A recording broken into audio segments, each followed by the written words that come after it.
Guys, kalian pernah ingat hashtag percuma lapor polisi yang mengemuka di media sosial beberapa waktu lalu kan? Kali ini ada yang baru nih, hashtagnya no viral, no justice. Pernah lihat video ini? Hashtag ini mengemuka ketika harus disebut oleh Irjen Pol Purnawirawan Rikwanto ketika rapat dengar pendapat waktu ngebahas lambatnya penanganan kasus penganiayaan anak bos toko roti dengan Kapolres Metro Jakarta Timur tempo hari. No viral, no justice. Nah, yang jadi pertanyaan adalah kenapa banyak manusia yang berani bilang kalau mereka itu kebal polisi? Apa artinya polisi nggak berani menindak mereka karena satu dan lain hal? Gak cuma kasus toko roti.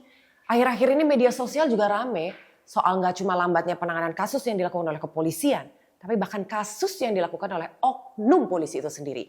Contohnya kasus polisi di Ambon yang keroyok warga bahkan ngebanting warga ke tanah karena tersenggol. Terus ada kasus penembakan pelajar di Jawa Tengah yang narasinya berubah setelah video CCTV diduga peristiwa terkait beredar di media sosial. Kedua hal ini emang udah tindak lanjutnya, tapi yang dibutuhkan kejujuran pihak kepolisian dalam menyelidiki sebuah peristiwa kejahatan. Netizen udah pinter pak, please lah. Berikutnya sampai go internasional nih dan mencoreng dunia pariwisata Indonesia, kasus pemalakan yang dilakukan ke warga Malaysia pas event DWP di Jakarta kemarin. Netizen rame-rame komentarin kepolisian Indonesia dan gak mau lagi datang ke event di Indonesia. Dan gak tanggung-tanggung teman-teman, ini total 32 miliar didapat akibat ulah 18 oknum kepolisian di event itu. Oknum kok ramean ya? Nah dari kasus beberapa tadi yang gue sebut baru diatensi setelah viral. Kali ini yang masih gantung nih, kasus di Palangkaraya. Supir online yang kebetulan membawa seorang oknum polisi dan menjadi saksi sebuah kasus pembunuhan malah ikut dijadikan tersangka. Padahal sang sopir sudah melaporkan hal tersebut ke polsek terdekat. Tapi endingnya dia malah ditahan oleh pihak kepolisian. Aneh kan? Emang sang oknum polisi sudah diberhentikan sih dan dipidanakan. Tapi keadilan buat warga yang diduga dalam tekanan ketika peristiwa terjadi mungkin bisa dijadikan pertimbangan juga loh buat kepolisian. Terakhir dan yang menyayat hati gue kasus yang menimpa Bapak Yudi Setiasno. Soal kasus yang menimpa anak dan istrinya di Surakarta, Jawa Tengah. Ini kasus mandek sejak 6 tahun lalu padahal hasil visum bilang kalau korban benar-benar korban pemerkosaan.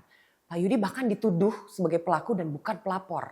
Dan yang paling parah, anaknya yang masih 5 tahun disuruh reka ulang, pura-pura jadi pelaku, gimana cara ibunya diperkosa. Anak saya sebesar begini, umur 5 tahun itu suruh mempraktekkan adegan, gitu kan. Reka ulang. Anak saya pelakunya, kaditesin korbannya, gitu kan. Gimana cara ibunya diperkosa itu? Anak saya sudah praktekin loh. Gak selesai di situ teman-teman. Tahun 2024 Pak Yudi sama anaknya juga sempat ditahan beberapa hari tanpa alasan jelas. Hal ini ketahuan setelah Pak Yudi diterima Komisi 3 DPR RI beberapa waktu lalu. Hasilnya apa? Teman-teman baca sendiri deh. Di Google.